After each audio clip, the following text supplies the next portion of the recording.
Liberia in the Crosshairs, Migration, Crime Narratives, and Africa's Unequal Battle for Dignity. Good evening, Africa, and welcome to BAV Africa Now, Weekly Digest. I'm Amie Kallon. Tonight, we turn our attention to Liberia, caught at the intersection of global migration politics, security narratives, and long-standing historical ties with the United States. After a development that has sent shockwaves through Liberian communities at home and across the diaspora. The U.S. Department of Homeland Security has named 43 Liberians among what it calls America's worst of the worst alien criminals arrested by Immigration and Customs Enforcement.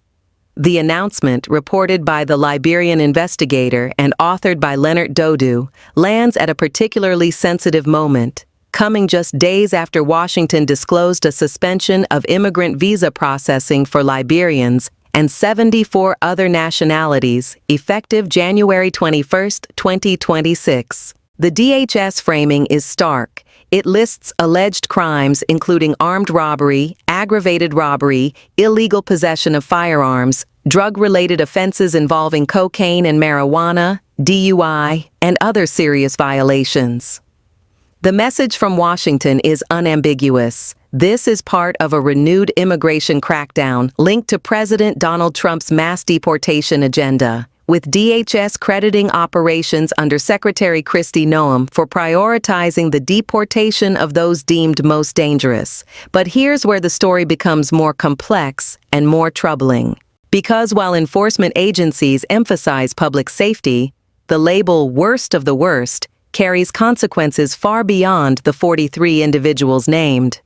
For tens of thousands of law-abiding Liberians living, working, studying, and raising families in the United States, this kind of language risks reinforcing stigma against an entire community, one that has contributed significantly to American healthcare systems, schools, small businesses, and public service for decades. Source: U.S. Department of Homeland Security statements. The Liberian investigator. Now layer onto that the visa suspension. The United States has announced a temporary halt to immigrant visa processing, visas that lead to permanent residency or green cards, for Liberia and 74 other countries, pending a State Department review. The justification centers on concerns about screening standards and the likelihood of applicants becoming a public charge. While non-immigrant visas are not formally suspended, they are expected to face intensified scrutiny. Source: U.S. State Department disclosures. Liberian Embassy in Washington statements. For Liberia, this is not an abstract policy shift. Family reunification remains the dominant legal pathway for Liberians migrating to the U.S. Spouses, children, and parents often wait years in the immigration queue. A pause, even a temporary one, freezes lives, delays reunions, and deepens uncertainty for families already stretched across borders. Liberia's embassy in Washington has urged calm, describing the move as an administrative pause affecting certain categories and encouraging citizens to rely on official information channels. Yet, among diaspora communities, from Minnesota and Pennsylvania to New York, Rhode Island, Maryland, and Georgia, anxiety is palpable. Source: Liberian Embassy in Washington, U.S. Census estimates, and diaspora advocacy groups. And let's be clear, the Liberian diaspora is not marginal to Liberia's survival. Remittances from abroad remain one of the country's most critical economic lifelines, supporting household consumption, education, healthcare, housing construction, and small business investment. Any policy that constrains migration flows or destabilizes diaspora livelihoods has direct macroeconomic consequences back home. This is where an Africa-wide comparison becomes essential. Liberia is not alone. African countries from West, East, Central, and Southern Africa are increasingly entangled in Western immigration recalibrations. Nigerians, Ghanaians, Sierra Leoneans, Ethiopians, Eritreans, and Congolese communities have all faced periods of heightened scrutiny, visa restrictions, or mass deportation rhetoric. In Europe, similar dynamics play out with African migrants framed through security and criminality lenses, even as aging Western economies quietly depend on migrant labor in healthcare, agriculture, logistics, and social services. The pattern is familiar. A small subset of offenders becomes the justification for sweeping narratives that affect millions. Yet Liberia's case is uniquely sensitive because of its historic relationship with the United States, one that stretches back to the 19th century and has shaped migration, diplomacy, and security cooperation. Many Liberians arrived in the U.S. fleeing brutal civil wars in the 1990s and early 2000s, later rebuilding their lives and establishing deep roots in American cities. That shared history makes today's political strain feel especially jarring. And then there is the geopolitically delicate subplot. Liberia recently agreed, on humanitarian grounds, to accept Kilmar Abrego Garcia, a man mistakenly deported to El Salvador, in a case that drew intense scrutiny from immigration advocates. While not a formal third-country deportation agreement, the episode raised uncomfortable questions about why Liberia was selected and what informal understandings may exist between Monrovia and Washington regarding deportation cooperation. Source: International Immigration Advocacy Reporting, Liberian government statements. For Liberian policymakers, this is a diplomatic tightrope. On one side, the imperative to preserve strong bilateral relations with Washington. On the other, domestic political sensitivity around sovereignty, migration, and the dignity of Liberians abroad. The timing adds another layer of irony. Just weeks earlier, Liberians had welcomed a rare positive policy shift: the U.S. extension of non-immigrant visa validity from 1 year to 3 years. That move reduced costs, eased travel for business people and professionals, and strengthened people-to-people ties. Now, optimism has been replaced by apprehension. So where does this leave Liberia, and Africa more broadly, looking forward? First, African governments must strengthen domestic governance, policing, and judicial systems to reduce the export of criminality narratives abroad. Public safety failures at home increasingly echo internationally. Second, diaspora engagement strategies must move beyond remittances towards structured advocacy, legal defense funds, and coordinated representation in host countries.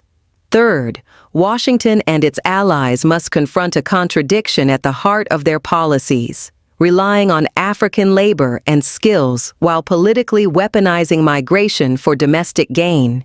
For Liberia specifically, the challenge is strategic clarity. How does Monrovia defend its citizens' dignity abroad while cooperating on legitimate security concerns? How does it protect remittance flows and family reunification channels while navigating a hardened U.S. immigration landscape?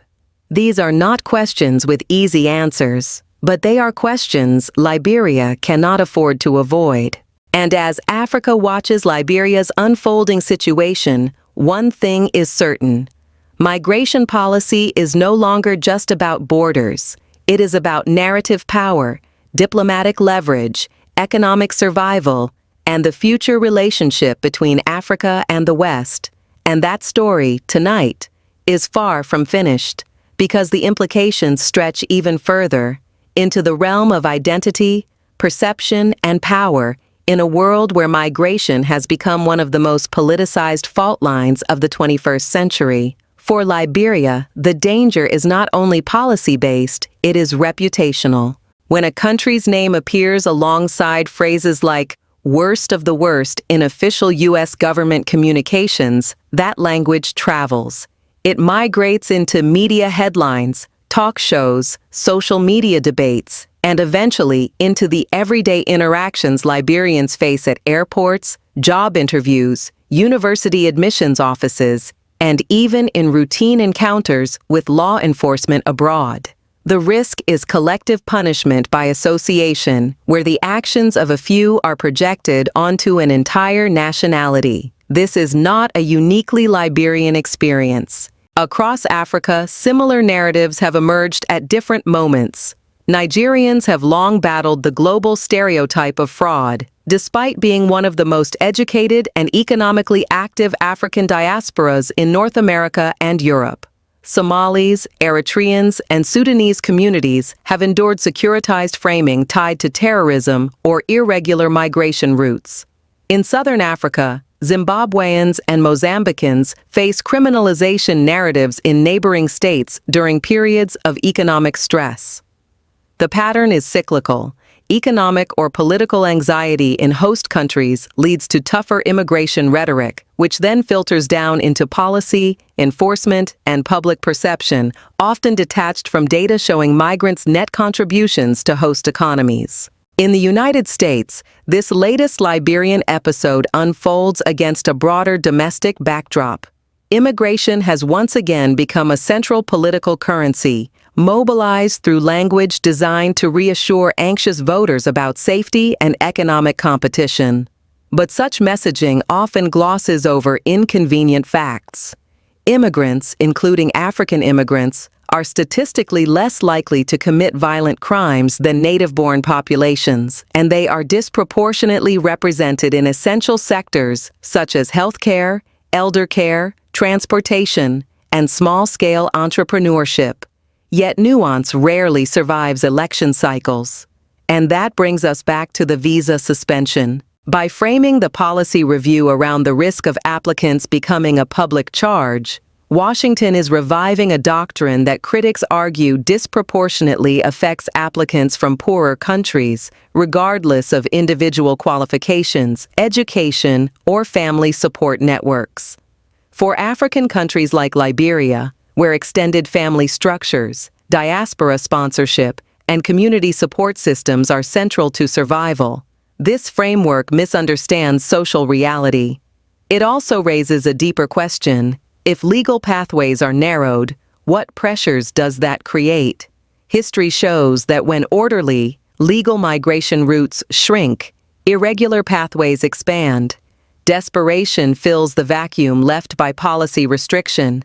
For Africa as a whole, this is a warning sign. Visa suspensions and mass deportation campaigns may satisfy short-term political goals, but they often generate long-term instability, fueling underground economies, human trafficking networks, and dangerous migration routes. Liberia's leaders, therefore, face a moment of reckoning. Domestically, there is a need for candid national dialogue about crime, youth unemployment, post-war trauma, and the socio-economic pressures that sometimes push individuals toward criminal networks abroad. Pretending the problem does not exist weakens Liberia's credibility internationally, but so does accepting sweeping external narratives without challenge.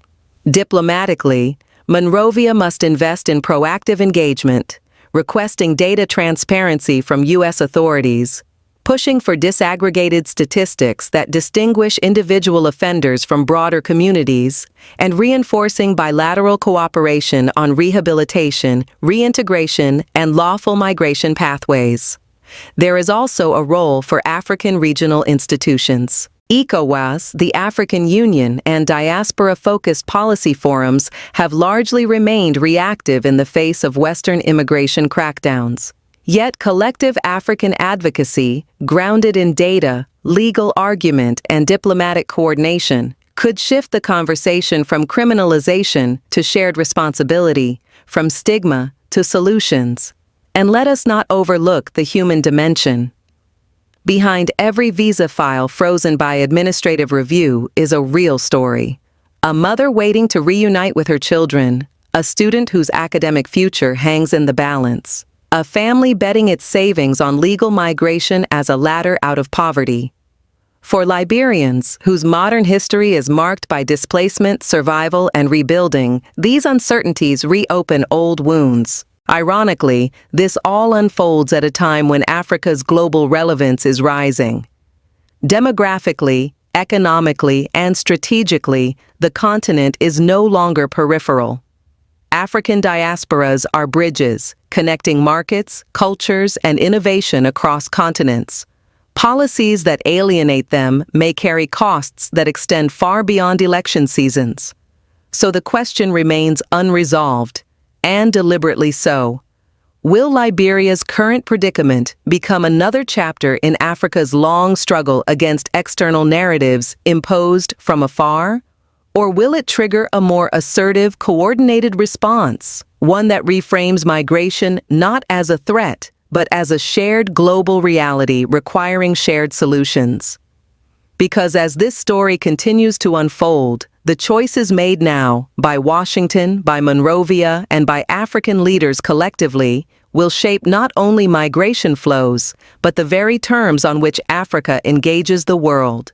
And just as importantly, how the world chooses to see Africa in an era defined by mobility, inequality, and political anxiety. What is striking in Liberia's case is the asymmetry of power in narrative setting. When U.S. authorities release a list and attach a label as emotionally loaded as worst of the worst, that framing instantly becomes global truth, even before questions are asked. How were the individuals selected? Are the allegations convictions or pending cases? Over what time period were these arrests made? How do these figures compare proportionally to other nationalities? Those details matter, but they are rarely foregrounded. In Africa, governments often react after the narrative has already hardened. This reactive posture is costly. It leaves room for stereotypes to metastasize while policy decisions are implemented quietly, case by case, family by family. Liberia's experience underscores a broader continental weakness. Africa lacks a coordinated migration diplomacy strategy capable of engaging major destination countries with evidence-based counter-narratives and firm negotiating positions. Contrast this with how other regions respond. Latin American governments, despite internal differences, have increasingly used regional blocs and bilateral leverage to negotiate deportation protocols, temporary protected status, and labor mobility agreements with the United States. Asian countries, particularly in Southeast Asia, routinely frame their migrant populations as labor contributors essential to host economies, not liabilities. Africa, by comparison, remains fragmented, often speaking with multiple voices, or worse, none at all.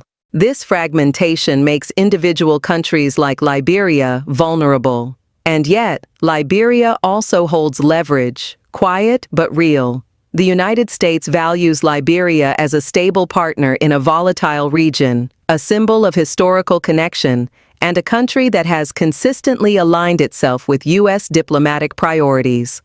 That relationship provides room for negotiation, but only if it is used strategically. Silence, or overly deferential diplomacy, risks being interpreted as consent. At the same time, Liberia must look inward. The uncomfortable truth is that migration crises are downstream of domestic governance failures. Youth unemployment, weak education-to-employment pipelines, post-conflict trauma, and limited economic diversification create conditions where some young people, though a minority, become entangled in criminal economies abroad. Ignoring this reality does not protect national dignity, confronting it does. A forward-looking Liberian strategy would therefore operate on two tracks simultaneously.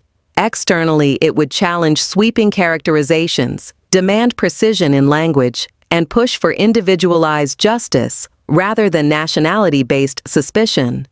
Internally, it would invest in prevention, skills training, diaspora-linked job creation, reintegration programs for returnees, and mental health support for communities still carrying the scars of war and displacement. The diaspora itself must also evolve. For decades, Liberians abroad have been economic shock absorbers, sending remittances, paying school fees, funding healthcare, and rebuilding homes. But this moment calls for a more political diaspora. Legal advocacy groups, professional associations, faith networks, and youth organizations must coordinate messaging, engage lawmakers in host countries, and document positive contributions with the same rigor used to publicize criminal cases. Visibility matters. When only negative stories circulate, absence becomes complicity. And this brings us to the broader African lesson. As global migration regimes harden, Africa cannot afford to approach each crisis as an isolated national embarrassment. Today, it is Liberia. Yesterday, it was Nigeria. Tomorrow, it could be Ghana, Kenya, Senegal, or Sierra Leone. The underlying logic remains the same. Migration is being securitized, racialized, and instrumentalized in Western domestic politics. Without a continental response, African countries will continue to negotiate from positions of weakness. The African Union's migration frameworks exist largely on paper. ECOWAS's emphasis on free movement within West Africa has not translated into coordinated external advocacy. What is missing is political will to treat migration not as a side issue but as a core component of foreign policy, economic planning, and national security. And as we look ahead, the timing could not be more critical. Climate stress, technological disruption, and demographic pressures will increase global mobility, not reduce it. Africa's population is young, ambitious, and connected. Attempts to wall it out will not stop movement. They will only make it more dangerous, more expensive, and more exploitative. Liberia's current moment, therefore, is not just about 43 names on a list or a temporary visa suspension. It is about whether African nations can shift from being subjects of migration policy to shapers of it. It is about whether diaspora communities will remain silent providers of remittances or become organized political actors. And it is about whether long-standing relationships, like that between Liberia and the United States, will be recalibrated through honest dialogue or quietly strained by unilateral decisions and loaded rhetoric. Because as these policies unfold and as families wait, careers stall and perceptions harden, the real test is still ahead. And the next phase of this story is already taking shape in quiet decisions made far from the headlines, inside embassies, immigration courts, cabinet rooms, and living rooms across Africa and the diaspora. And this is where we must pause, reflect, and speak directly, first to African leaders, and then to African citizens. To African leaders, Liberia's experience is a warning, not an anomaly. Migration can no longer be treated as an afterthought, a consular issue, or a crisis to be managed only when Western governments act. It must be elevated to the highest level of national and continental strategy. Leaders must invest in credible domestic institutions, education systems that match labor market needs, security agencies that uphold rule of law, and economic policies that create dignity at home. A country that exports hope exports its people by choice. A country that exports despair loses them by force. Diplomatically, African governments must abandon quietism. When sweeping narratives are deployed against African nationals, leaders must insist on data, proportionality, and individual accountability. Silence is not neutrality, it is surrender of narrative space. Regional bodies like African Union and ECOWAS must move from declarations to action, coordinating diaspora advocacy, legal engagement, and policy negotiation with destination countries. Fragmentation weakens Africa, coherence strengthens it. To African citizens, especially those in the diaspora, this moment demands awareness and responsibility. Criminal behavior abroad does not only destroy individual lives, it damages collective standing. Every action feeds a narrative, fair or unfair, that others will carry. Communities must invest in mentorship, youth guidance, and accountability, particularly for young people navigating unfamiliar social and legal systems abroad. At the same time, law-abiding Africans must refuse to internalize stigma. Visibility matters. Civic participation, professional excellence, and organized advocacy are powerful counterweights to stereotyping. Diaspora communities must also evolve from being silent contributors to engaged stakeholders, registering to vote where possible, engaging lawmakers, supporting legal defense and reintegration programs, and documenting positive impact with evidence, not emotion. And finally, to both leaders and citizens, the key lesson from Liberia's unfolding situation is this: migration is not merely about borders, it is about power, perception, and preparedness. When Africa fails to shape the migration conversation, others will shape it for us. When we neglect governance at home, consequences surface abroad. And when we allow individual wrongdoing to define collective identity, we all pay the price. So let us be clear in our takeaways tonight. 1. Criminality must be addressed honestly, but narratives must be precise and individualized, not nationalized. 2. Visa suspensions and mass deportation rhetoric harm families, economies, and long-term international trust. 3. African states need coordinated migration diplomacy, not reactive damage control. 4. Diasporas are not just remittance channels. They are political and social bridges that must be strengthened. 5. The future of Africa-West relations will increasingly be decided through migration policy, whether Africa is ready or not. Liberia's moment is Africa's mirror. What we see reflected back, fragmentation or coordination, silence or strategy, reaction or leadership, will determine not just how Africans move across the world, but how Africa itself moves forward. This has been BAV Africa Now, Weekly Digest. I'm Amie Kallon, and this story, like the migration debate itself, does not truly end here. As borders tighten and narratives harden, Africa faces a choice: remain reactive or rise coordinated and assertive. Migration is no longer just about movement. It is about dignity, diplomacy, and destiny. If Africa does not tell its own story, others will tell it for us, and not in our favor. Stay informed, stay engaged, and never stop questioning the narrative.